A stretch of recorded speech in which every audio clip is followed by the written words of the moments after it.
Part 4. Okay, here you have the same kinds of rhythms. 1 and 2, 3, 4, that kind of stuff. But instead of playing doubles starting on the beat, we're doing doubles starting off the beat. So the first exercise is this. 1 and 2, 3, 4. 1 and 2, 3, 4. 1 and 2, 3, 4.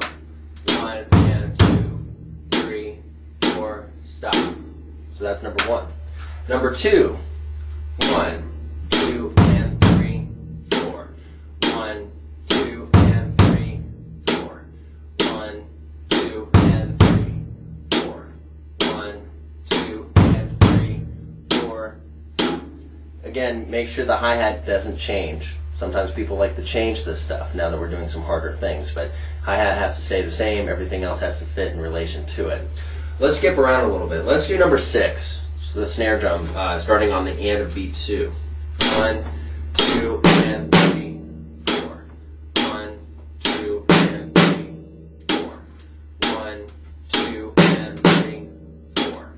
1, 2, and 3, 4. Okay. So that's number 6. How about number 10? Number 10.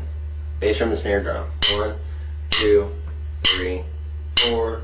1 and 2 and 3, 4. 1 and 2 and 3, 4. 1 and 2 and 3, 4. 1 and 2 and 3, 4, and stop. Okay. That one's rough because you're flowing from one to the next, okay? Alright, so go through these. It just moves around the different beats just like all these other exercises that we've been over to this point. Here's the 16-bar exercise. I'll just play it for you.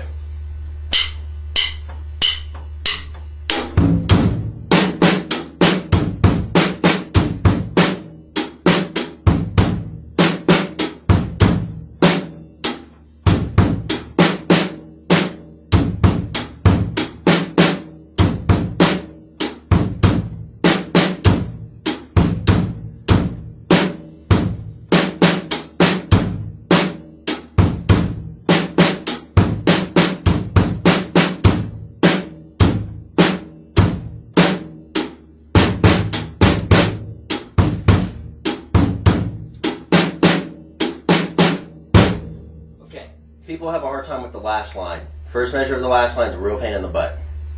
It's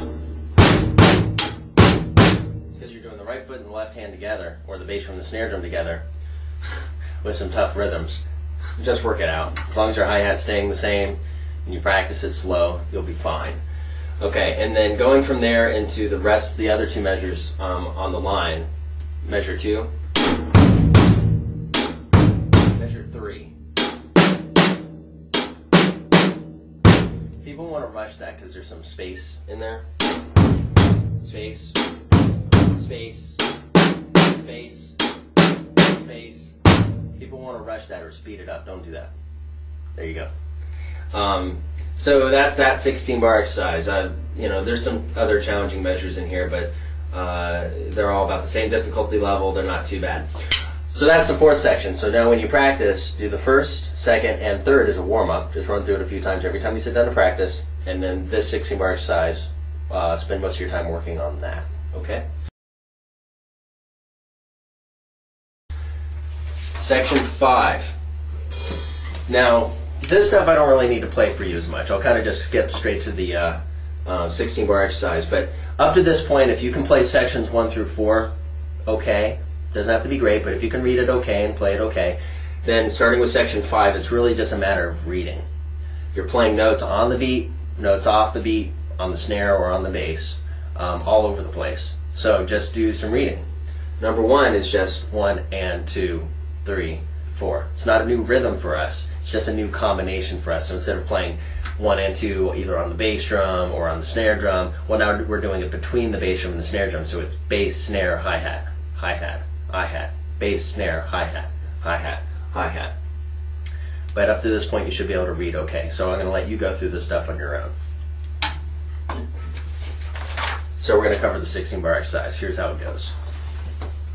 1, 2, 3, 4.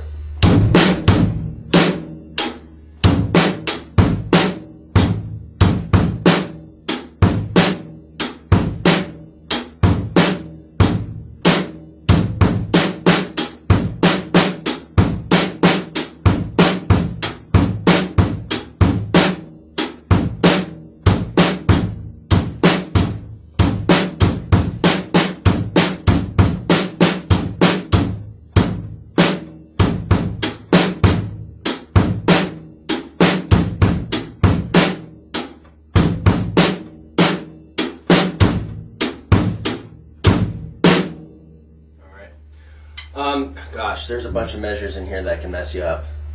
The first part, I would guess, would be, if you look at the second line, third measure over, you have a bunch of offbeat bass drum hits, but your snare drum's on 2 and 4.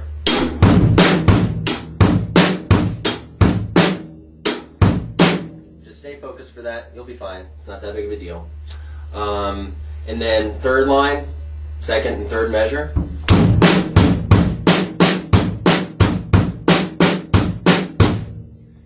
It's a lot of non-stop playing.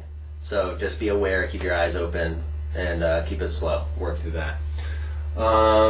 Then at the third measure on the last line, and then the fourth one,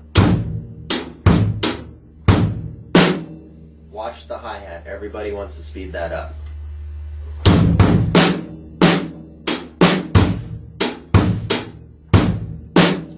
That last measure is particularly important to me. When I have students play that last measure, I'm looking for space between those hi-hat notes. The bass drum only plays 3 times in that measure, but it's really spread out, and so the space is important to me. That's what I'm looking for, so make sure you get that. Okay, so that's the part 5. Homework, run through 1, 2, 3, and 4. Spend most of your time working on 5. Now at this point, yeah, you have more stuff to run through, so don't run through it as many times. I mean, back in the beginning, when you were on section 2 and I told you to run through part 1, you may do that 3 or 4 times and then work on part 2. Well, at this point, run through part 1 maybe once, twice if you really feel like it. Run through part 2 once or twice, part 3 once or twice, part 4 once or twice, and then spend most of your time on part 5. So the idea is, as you work on this stuff, these 16-bar exercises will become easier for you, and they should become more warm-ups than exercises. They're warm-ups, okay? But while you're learning how to play, they are exercises, things for you to develop your drumming skill.